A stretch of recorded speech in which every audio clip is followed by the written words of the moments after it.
வணக்கம். Welcome to Chitra Murali's kitchen. இன்னைக்கு என்ன பார்க்க போறோம்னா, சாதம், சப்பாத்தி, இட்லி, தோசை எல்லாத்துக்கும் தொட்டுக்கிற மாதிரி ஒரு கொத்தமல்லி தொக்கு தான் நம்ம இன்னைக்கு பண்ண போறோம்.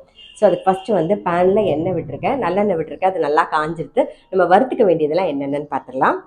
பெருங்காயம், காரத்துக்கு வந்து ஒரு 5-6 வரமிளகா, காரம் உங்களுக்கு தகுந்த மாதிரி பார்த்து போட்டுக்கோங்க.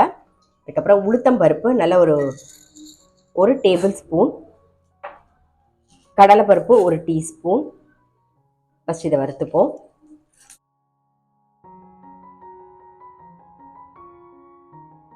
நான் வந்து இன்னைக்கு வரமிளகா சேர்த்துருக்கேன். நீங்கள் வேணும்னா பச்சை மிளகா கூட சேர்த்துக்கலாம். வெறும் பச்சை மிளகா போட்டு கூட இந்த தொக்கு பண்ணலாம். பட் நான் இன்னைக்கு வந்து வரமிளகா சேர்த்துருக்கேன்.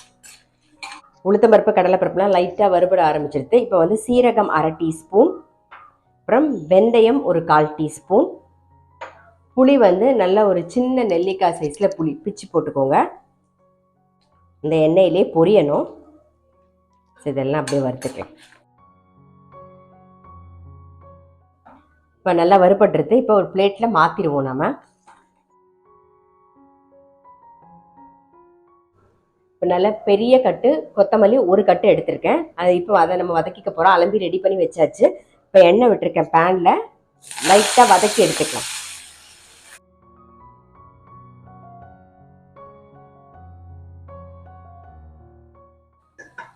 கொத்தமல்லி கொஞ்சம் வதங்கிடுது. ஜஸ்ட் இது ஈரப்பதம் போனால் போதும். இப்போ தேவையான உப்பை சேர்த்துருவோம். அவ்வளோதான். ஆஃப் பண்ணிடலாம். ஆறுனதுக்கு அப்புறமா இதெல்லாம் சேர்த்து நம்ம அரைச்சி எடுத்துக்கலாம். இப்போ வதக்கினது நல்லா ஆறி எடுத்து நம்ம அரைச்சி எடுத்துட்டு வந்துடலாம்.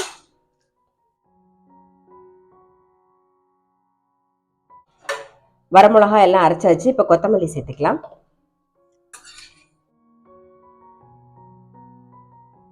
ஃபஸ்ட்டு வந்து வரமிளகா, பெருங்காயம் இதெல்லாம் சேர்த்து ஒரு ஓட்டு ஓட்டணும். அதுக்கப்புறம் கொத்தமல்லியை சேர்த்து ஒரு ஓட்டு ஓட்டியாச்சு. இப்போ கடலைப்பருப்பு, உளுத்தம்பருப்புலாம் வறுத்து வச்சுருக்கோம் இல்லையா, அதையும் சேர்த்துட்டு அது கூட கொஞ்சமாக வெல்லம் மட்டும் சேர்த்துக்கலாம். டேஸ்ட்டை வந்து என்ஹான்ஸ் பண்ணி கொடுக்கும் வெல்லம். இப்போ இதெல்லாம் சேர்த்து அரைச்சி எடுத்துகிட்டு வரலாம். நம்ம வந்து கொத்தமல்லி தொக்குக்கு நல்லா அரைச்சாச்சு பாருங்கள். இப்போ வந்து இந்த பக்கம் நல்லெண்ணெய் விட்டுருக்கோம் கடாயில். கடுகு, கொஞ்சம் உளுத்தம்பருப்பு, கருவேப்பிலை. ஆல்ரெடி பெருங்காயம் நம்ம வந்து கட்டி பெருங்காயம் சேர்த்து தான் அரைச்சிருக்கோம். அதனால பெருங்காயம் தேவையில்லை. அப்படி இல்லைன்னா இந்த ஸ்டேஜில் வந்து பெருங்காயம் பொடி சேர்த்துக்கலாம். நம்ம இப்போ அரைச்ச விழுதை சேர்த்துடலாம்.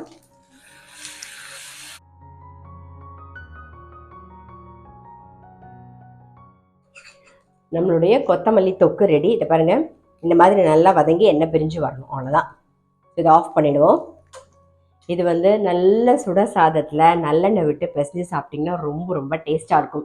தொட்டுக்கிறதுக்கு அப்பளம் படாமலாம் ரொம்ப நல்லாயிருக்கும். டாங்கர் பச்சடி ரொம்பவே நல்லாயிருக்கும். அப்படி இல்லை அப்படின்னா இட்லி, தோசை, சப்பாத்தி இதுக்கெலாம் தொட்டுக்கிறதுக்குமே நல்லாயிருக்கும். இதை நீங்கள் வந்து ஒரு நல்ல ஏர்டைட் கண்டெய்னரில் போட்டு ஸ்டோர் பண்ணி வச்சுட்டிங்கன்னா, ஃப்ரிட்ஜில் வச்சுட்டிங்கன்னா நம்ம டெய்லி எடுத்து சாப்பிட போகிறதில்ல. ஸோ ஃப்ரிட்ஜில் வச்சுட்டிங்க அப்படின்னா ஒரு வாரம் வரைக்கும் நல்லா வச்சுக்கலாம். நாம் இல்லைனாலும் சுட சுட அப்படியே நீங்கள் வந்து பண்ணி சாப்பிட்றதுக்கும் ரொம்பவே நல்லா டேஸ்ட்டாக இருக்கும். இந்த மாதிரி கொத்தமல்லி தொக்கு ட்ரை பண்ணி பார்க்கல அப்படின்னா டெஃபினட்டாக ட்ரை பண்ணி பாருங்கள். நான் அடுத்த வீடியோவில் சந்திக்கிறேன்.